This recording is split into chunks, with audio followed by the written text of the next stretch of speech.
युवाको तर्फबाट उपस्थित साथीहरू, मेरो नाम सन्तोष राजावादी हो। मलाई बोल्न खासै आवश्यक छैन।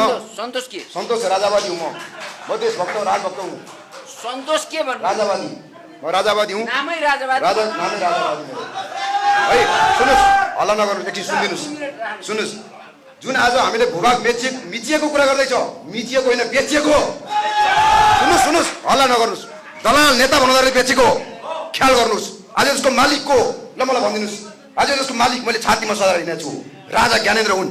आज यसको मालिकलाई तिरस्कार गरेर बेलायतको राजालाई सम्मान गरेर गइरहेका हाम्रा भक्तहरू, हाम्रा कुलरनाथ कपुतहरू, यो कुरा कसैले बोल्छ कि बोल्दैन?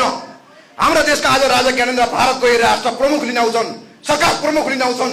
यी भाते भत्तुहरू लिन गयो भने त्यहाँको सचिव पनि लिन आउँदैनन्, राज्य मन्त्री पनि लिन आउँदैनन्। तपाईँहरू सीमा मेचेको कुरा गर्नुहुन्छ, सुरक्षाकर्मी दाजुहरूको श्रीमती मरिरहेको देख्नुहुन्छ, कसैले देखेको छ? सुरक्षाकर्मी साथीहरू रोइरहेको कसैले देखेको छ? उहाँहरूको तलब पाइराखेको छैन। यो विषयमा कसैले बोल्यो? आज परिचय पत्र बनाउने क्रममा हाम्रो टीका पुछिन्छ, ढाका टोपी खोल्न लाउँछ, सिन्दुर पुस्न लाउँछ, पोते पुस्न लाउँछ। खै हाम्रो पहिचान? खै पहिचान? किन बेच्यो? कसले बेच्यो? राजाको जुत्ताको तलुवा पुस्न नसक्ने जगन्नाथ खनालले राजाको विरोध गरिराखेको छ। कसले दियो? हाम्रो आस्थाप्रति राजाले कसले दियो? कसले दियो भन्नुहोस्? हाम्रो म अहिलेको सरकार, प्रचण्ड सरकार भन्न चाहन्छु, छाडा नछोड्नु होला, सम्हालेर राख्नु होला, छाडा नछोड्नु होला। जगन्नाथ खनाल जस्तो व्यक्तिलाई राजा ज्ञानेन्द्र शाह हो, ज्ञानेन्द्र शाही होइन, ज्ञानबहादुर शाही होइन। ख्याल गर्नुहोस् यति कुरा। म तपाईँसँग टु दी पोइन्ट डिबेट गर्न चाहन्छु। कहाँ कति बेला भन्नुहोस्, जहाँ जति बेला पनि डिबेट गर्न चाहन्छु। मलाई देशको माया छ। यति बेला मलाई जन्म दिने बाबामा रोज्यो भने सुन्नुहोस्, धैर्य गर्नुहोस्। सुन्नुहोस्, एक मिनट भने म 1 मिनट सघाउँछु। सुन्नुहोस्, यति बेला मलाई जन्म दिने बाबामा रोज्छस् कि नेपाल देश रोज्छस् कि ज्ञानेन्द्र शाह रोज्छस् भने म राजा ज्ञानेन्द्र शाह रोज्छु भन्ने मान्छे हो।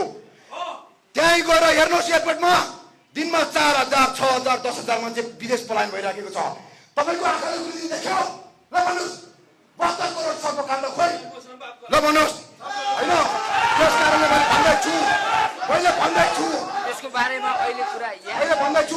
एउटा राजा ल्याउनुहोस्। म पोइन्टमा जाँदैछु।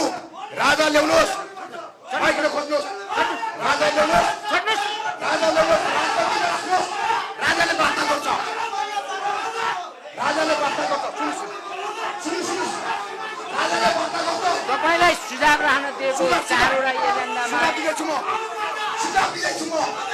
राजालाई राजनीतिमा राख्नुहोस्। राजाले वार्ता गर्छन्, राजाले कुरा फिर्ता ल्याउँछन्। त्यस्ता तला चुतिया पूर्णले ल्याउँदैनन्। राजाको तलुवा पनि यिनीहरू पुस्न सक्दैनन्। तलुवा चाट्ने हतियार छैन।